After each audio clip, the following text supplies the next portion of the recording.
Hey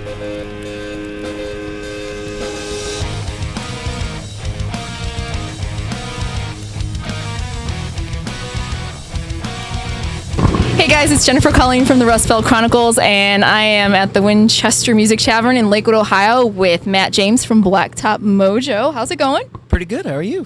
I'm okay. It's nice and comfortable and cool on this bus, so we are not complaining. They're from Texas, so probably totally comfortable with the heat here. Yeah, it's really nice here. This is a vacation for us, for sure. Yeah. So you guys are kind of in the first third of your tour so far. How has that been going? It's been going really well.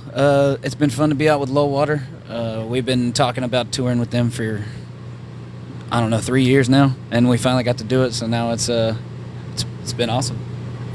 So whenever I'm talking to bands, whether I follow them for a long time, which I followed you guys for a while, or not, I always go to their Facebook page and kind of read about their abouts or their interests. Your Facebook page listed Wrestling Gators, Whiskey and Fire under your interests. I see the whiskey. I just wondered, have you ever wrestled a gator? Yeah. What do you think these boots are made out of? No, I'm just kidding. No, I'm just kidding. It was a whiskey that made you think you were wrestling a gator? Or? Yeah, probably. It was just, I'm not welcome back in that Western store anymore.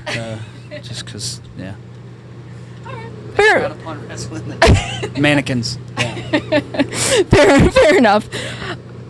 I probably first heard about you, like a lot of people, when I saw the cover of Dream On, because I'm a huge Aerosmith fan, among other things. But you've done some other covers, and I've read that you guys started as a cover band way back in the day. What kind of music did you cover back then?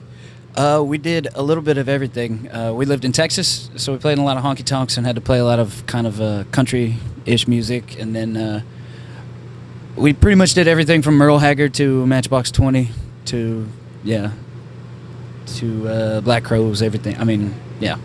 Everything your typical cover band would cover, too. I mean, yeah. Play that funky music, White Boy, and things like that, I mean, wow. You got to do that. We might break that one back out. I don't know. I think you should. Yeah, we should. How, now that, you're not only doing covers, you're doing your own stuff, how do you go about picking some of the covers that you've chosen? I know you did In the Air Tonight and just did another one recently, but how do you go about deciding, like, this is something we want to cover? It's pretty random. The In the Air Tonight thing. We were actually hanging out at our whiskey distillery. We're sponsored by a whiskey company, and every time we go up there, they get us absolutely hammered. And it's in an old ranch-style bean factory, so they don't use like the whole thing anymore. And they were like, "Do you guys want to go on the haunted tour of the distillery?" And we were like, "Well, hell yeah!" And so we walked into this big room, and it's this big silo. And we started talking, and it was just one of those, hello, hello, hello, hello. And we were like, go get the guitar. We got to do something. And that's just ended up happening. So, yeah. So did you see any ghosts on the haunted tour? Not that I can recall, but there was a lot of whiskey involved. So, yeah. Ghosts are probably drunk at that place anyway. They are. So They are. Yeah. Probably wouldn't make too much of a difference. You guys are out on the Can't Sleep tour, which is the first song that's going to be coming off of your next album, correct? What can we expect from that next album, and when's it coming out? And the next album is called Under the Sun, and it will be out September 13th.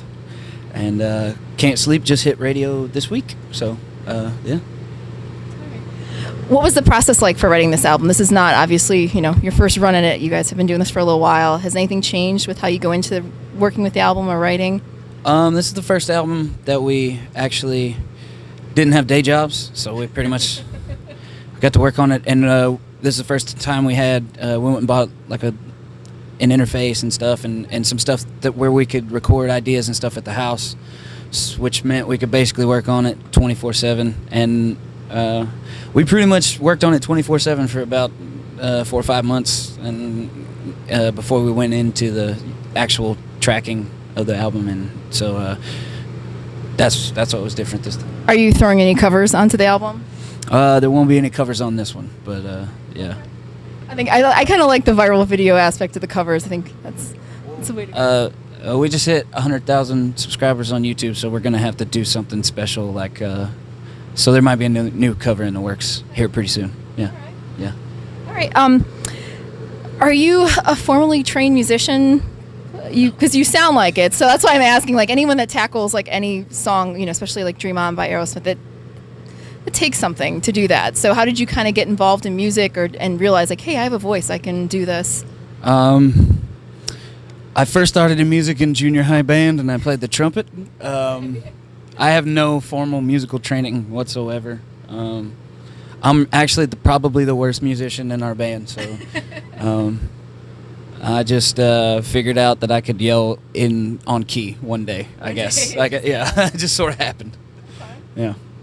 That's actually pretty amazing. So, and I, like I said, I first saw you guys through that video. But what do you think is kind of the moment so far in your career where you guys have been like, wow, we are recognized by a lot of people? Has it been a particular concert or particular, you know, someone you played with? What was the moment that you realized, like, hey, I can quit my job now and I can focus on this? I don't think we ever really had that moment. Everybody just sort of agreed, like, hey, I'm cool with being broke as long as we get to do this. And we quit our jobs, and everybody moved into the same house together, and we've been doing it ever since. So it was just kind of a decision that ended up working out, you know, just one of them. Yeah. If you weren't doing this, what would you be doing with your life? It's hard to say. Besides wrestling gators. I went to college, and I have a degree in biomedical science. I thought I wanted to go work in like a lab or something, but it didn't end up that way. So there are labs at whiskey places too, you know. There are, which definitely piques my interest. I'm just for saying. Sure. I've also read that you played football in Texas and in college. Where did you go to college? I went to college in a school in Louisiana called Northwestern State University, and At Natchitoches, Louisiana? Natchitoches. I went to Mississippi State, so. Oh, okay. Yeah. Okay. I've been there. I'm trying to remember what was there. But is there like a chicken factory there or something like that? There is a parade there every year at Christmas time. It's like it's Christmas Fest. It's like Mardi Gras at Christmas. So like everything they do in New Orleans, like all the big floats and huge parties in the street, and from what I remember, yeah. What position did you play? I played offensive line and a little bit of fullback for a couple weeks when all our fullbacks got hurt. So, yeah. So is there anything from, you know, your college sports or experience that you took to music to help you get through? I mean, besides being used to being in close quarters with like sweaty, smelly people, is there anything that you kind of learned from that experience? That's probably the most valuable thing that I did learn. Just work ethic, you know. I mean, like when you first walk into a college football team, you aren't necessarily going to play. You're not necessarily going to start, and you really have to earn your place. And it's kind of the same thing in music. Like things just aren't going to happen to you overnight. You really have to put in the time and the work and tour and just, I mean, really work at it to make things happen. So yeah. So putting that time in and touring and getting things going this year, what do you want to see happen for you guys in the next year? Just playing bigger shows to more and more people, and just spreading the word, you know. Yeah. Well, we're really excited that you guys are here with us this year, because I didn't get to see you guys the last time you were in the Ohio area, so I finally get to see you live. So we're looking forward to that. The new album comes out in September. What's it called? Under the Sun. Under the Sun comes out in September. And what's the best place for your fans to keep track of you? www.blacktopmojo.com. We're on Facebook, Instagram, Snapchat, everything. Yeah. All right, cool. Thank you. Thank you.